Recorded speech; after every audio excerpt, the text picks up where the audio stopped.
ভোর ৩টের সময় first Medinipur local ধরে আমি হাওড়া থেকে পৌঁছালাম মেদিনীপুর ঠিক ভোর 6:30 নাগাদ।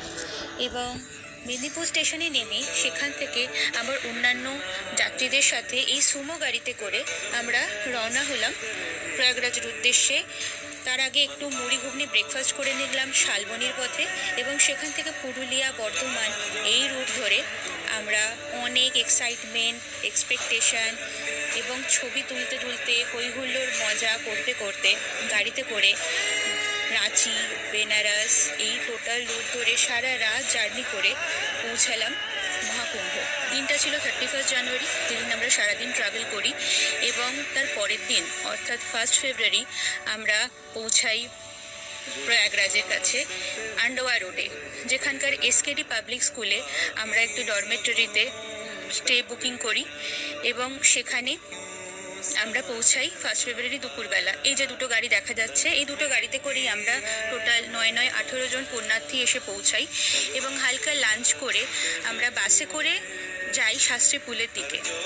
শাস্ত্রী পুল থেকেই আমাদের সঙ্গম ঘাটের জন্য পায়ে হাঁটা শুরু হয়। বাসটা অনেক আগেই নামিয়ে দেয় শাস্ত্রী পুল থেকে, এবং সেখান থেকে আমরা পায়ে হাঁটতে হাঁটতে পৌঁছাই সেক্টর 1-এর দিকে। পথে অনেকটাই বেশ বিকেল হয়ে এসেছিল, এবং প্রচুর ভিড়। মেলা অলরেডি শুরু হয়ে গেছে, এবং অ্যাজ ইউজুয়াল যেভাবে আমরা দেখেছি এতদিন রিলে, অনেক সাধু বাবা এবং সন্ন্যাসী এবং অনেক আশ্রম থেকে অনেক এখানে তাঁবু লাগানো হয়েছে, এবং প্রচুর গেট তৈরি করা হয়েছে। তার সাথে এখানে অনেক পুলিশ মোতায়েন করাও রয়েছে, এবং এই পথের দিকে আমরা এগিয়ে যাচ্ছি। প্রচুর ভিড়, প্রচণ্ড ধুলো, এবং তার সাথে মানুষের সমাবেশ। এটা ঐরাবত দ্বার। এই ঐরাবত দ্বার দিয়েই আমরা সোজা হাঁটতে হাঁটতে চলছি সেক্টর 21-এর দিকে। বেশ সন্ধে হয়ে আসছে, এবং আমরা অনবরত হেঁটেই চলেছি।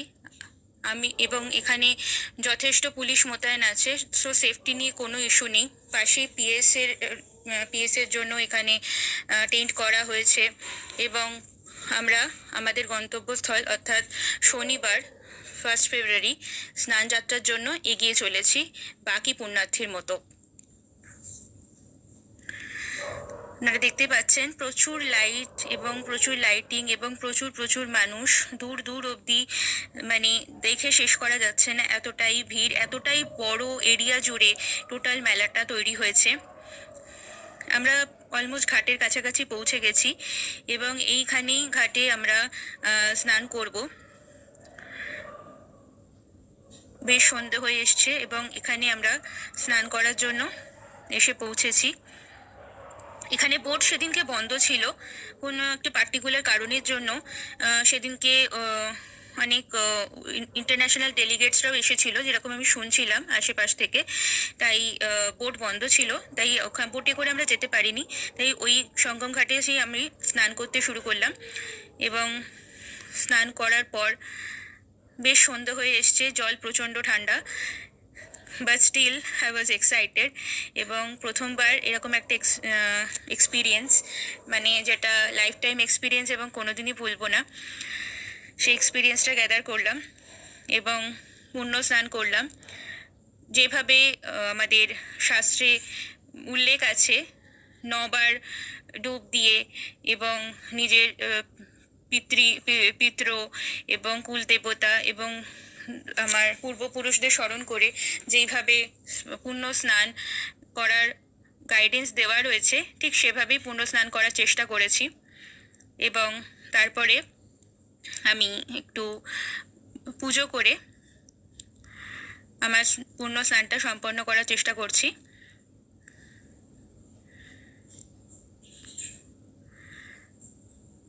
এখন বেশ সন্ধে হয়ে এসছে, অলমোস্ট সন্ধে 7টা 7:30 হয়ে গিয়েছে টাইম, এবং শেষবারের মতো স্নান করে আমি এবার বেরিয়ে আসছি।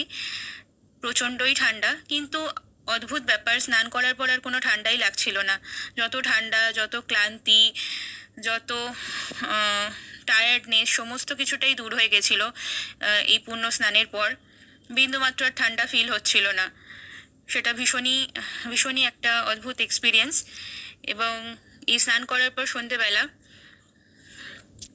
আমরা পাশেই এখানে চেঞ্জিং রুম ছিল, সেখানে চেঞ্জ করে আমি তার আগে একটু মা গঙ্গাকে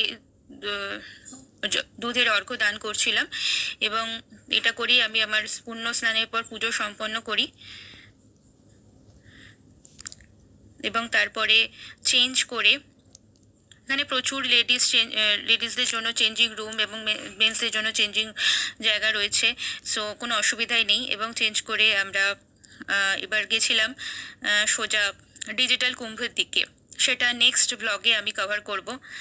তো tata, bye bye. And please subscribe to my channel for more content and more vlogs. Thank you.